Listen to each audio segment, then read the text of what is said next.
Waktu, aset berhargamu yang paling berharga. Kita semua punya waktu 24 jam sehari, nggak lebih, nggak kurang. Adil kan? Tapi ini dia rahasianya, gimana kita pakai waktu itu yang bikin beda. Kayak punya rekening bank dengan 86.400 detik yang masuk setiap hari. Pakai dengan bijak, kamu investasi untuk sukses. Sia-siakan, kamu kehilangan peluang.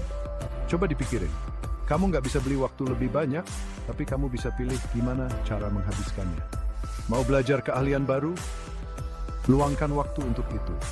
Mau waktu berkualitas bareng orang-orang tersayang? Jadwalkan. Pernah ngerasa waktu nggak cukup? Intinya bukan punya waktu lebih banyak, tapi ngatur waktu yang kita punya. Disinilah manajemen waktu berperan. Bukan tentang memaksakan semuanya dalam 24 jam, tapi tentang bagaimana kita memanfaatkan waktu dengan tujuan yang jelas.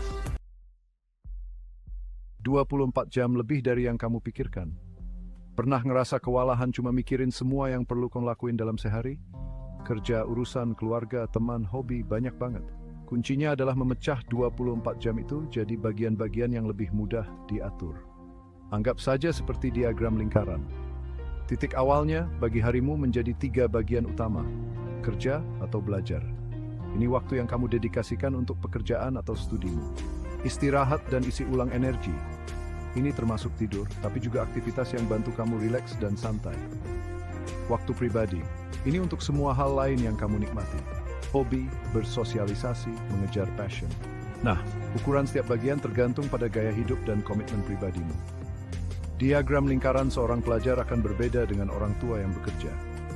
Yang penting adalah punya gambaran visual tentang bagaimana waktu kamu dialokasikan. Setelah kamu punya gambaran umum, kamu bisa mulai menyempurnakannya. Mungkin kamu sadar terlalu banyak waktu yang dihabiskan untuk scroll media sosial daripada mengerjakan proyek sampingan itu. Atau mungkin kamu perlu menjadwalkan lebih banyak waktu untuk olahraga dan makan makanan sehat. Ingat, ini diagram lingkaranmu, 24 jam milikmu. Buat itu berhasil untukmu. Daftar tugas, peta jalanmu menuju produktivitas. Merasa kewalahan dengan segunung tugas? Kita semua pernah mengalaminya. Alat yang sederhana tapi ampuh bisa bantu kamu menaklukkan gunung itu, daftar tugas. Anggap daftar tugasmu sebagai peta jalan pribadi untuk hari ini, minggu ini, atau bahkan bulan ini. Ini membantumu tetap teratur, memprioritaskan tugas, dan melacak kemajuanmu. Plus, ada kepuasan luar biasa saat mencentang item yang sudah selesai. Begini cara membuat daftar tugasmu efektif. Tulis semua. Mulailah dengan menuliskan semua yang perlu kamu lakukan, besar atau kecil. Jangan khawatir tentang urutan atau kepentingannya dulu. Prioritaskan. Sekarang, kembali dan prioritaskan daftarmu. Identifikasi tugas yang paling mendesak dan penting, lalu selesaikan terlebih dahulu. Pecah menjadi bagian-bagian kecil. Tugas besar bisa terasa menakutkan. Pecah menjadi langkah-langkah yang lebih kecil dan mudah dikelola. Ini membuatnya tidak terlalu mengintimidasi dan lebih mudah untuk dimulai. Bersikap realistis. Jangan mencoba menjejalkan terlalu banyak hal dalam satu hari. Bersikap realistis tentang apa yang dapat kamu capai dan tetapkan tujuan yang dapat dicapai. Ingat, daftar tugasmu adalah panduanmu, bukan diktatormu. Tidak apa-apa untuk menyesuaikan dan beradaptasi sesuai kebutuhan. Kuncinya adalah menggunakannya sebagai alat untuk tetap teratur dan fokus pada tujuanmu. Kekuatan 1, fokus untuk dampak maksimal. Pernah mencoba melakukan banyak tugas sekaligus? Multitasking mungkin tampak seperti kekuatan super. Tetapi penelitian menunjukkan bahwa hal itu justru membuat kita kurang efisien.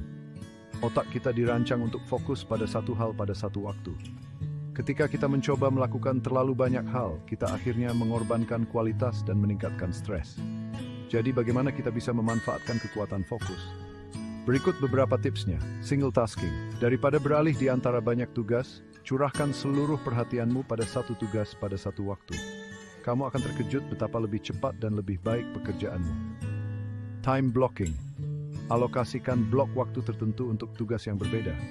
Misalnya, dedikasikan pagi harimu untuk pekerjaan yang terfokus dan sisakan sore hari untuk rapat dan email. Minimalkan gangguan. Temukan ruang kerja yang tenang, matikan suara ponselmu, dan tutup tab yang tidak perlu di komputermu. Semakin sedikit gangguan yang kamu miliki, semakin mudah untuk tetap pada jalurnya. Ingat, fokus adalah otot yang perlu dilatih. Dibutuhkan latihan dan disiplin, tetapi hasilnya sepadan. kamu akan lebih produktif, tidak terlalu stres, dan menghasilkan pekerjaan yang berkualitas lebih tinggi. Bagian 5, prioritaskan dan taklukkan. Selesaikan yang penting terlebih dahulu. Tidak semua tugas diciptakan sama. Beberapa mendesak, beberapa penting, dan beberapa hanya pengisi waktu. Untuk memaksimalkan 24 jam kamu perlu memprioritaskan seperti seorang profesional.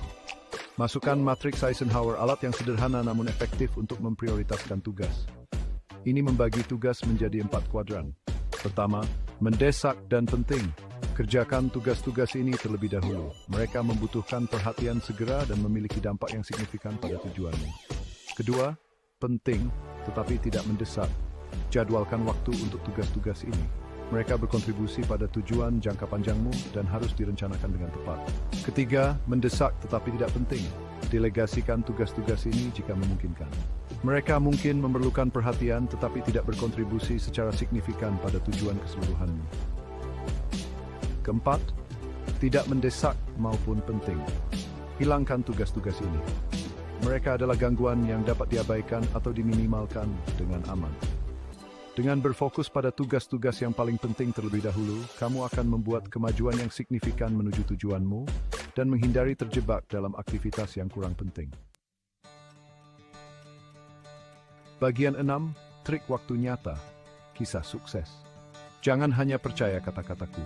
Banyak individu sukses bersumpah dengan manajemen waktu yang efektif. Ambil Elon Musk misalnya. Dia terkenal dengan jadwalnya yang padat, mengelola banyak perusahaan dan proyek ambisius. Rahasianya, dia membagi harinya menjadi potongan-potongan 5 menit, memaksimalkan setiap momen yang tersedia. Oprah Winfrey, seorang maestro media dan pengusaha, menekankan kekuatan pendelegasian. Dia mengelilingi dirinya dengan tim yang berbakat, mempercayakan mereka dengan tugas-tugas untuk membebaskan waktunya untuk berpikir strategis dan usaha kreatif. Ini hanyalah 2 contoh bagaimana individu sukses memanfaatkan teknik manajemen waktu untuk mencapai hal-hal luar biasa. Kisah mereka menunjukkan bahwa dengan strategi yang tepat, kita semua dapat memaksimalkan 24 jam kita. Bagian 7, menemukan ritmemu, manajemen waktu dengan caramu sendiri. Ingat, tidak ada pendekatan satu ukuran untuk semua dalam manajemen waktu. Apa yang berhasil untuk satu orang mungkin tidak berhasil untuk orang lain. Kuncinya adalah bereksperimen dan menemukan apa yang terbaik untukmu. Apakah kamu orang yang suka pagi atau burung hantu malam? Susun harimu untuk memanfaatkan jam produktivitas puncakmu. Apakah kamu lebih suka bekerja dalam waktu lama atau semburan pendek? Gunakan teknik seperti teknik Pomodoro untuk menemukan ritme kerja idealmu.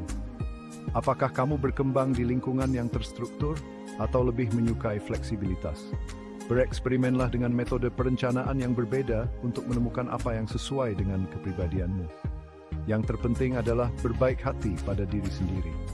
Jangan takut untuk menyesuaikan pendekatanmu sesuai kebutuhan. Spesial bagaimana memperbaiki teoritis. Bagian 8, perjalanan produktivitas, langkah kecil, hasil besar.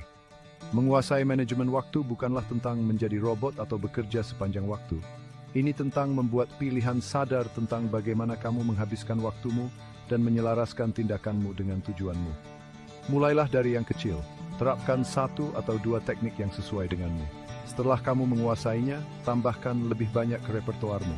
Ingat, ini adalah perjalanan, bukan perlombaan. Jangan lupa like, comment, and share. Pastikan subscribe untuk mendapatkan update dari channel Kenal Kehidupan. Thanks for watching.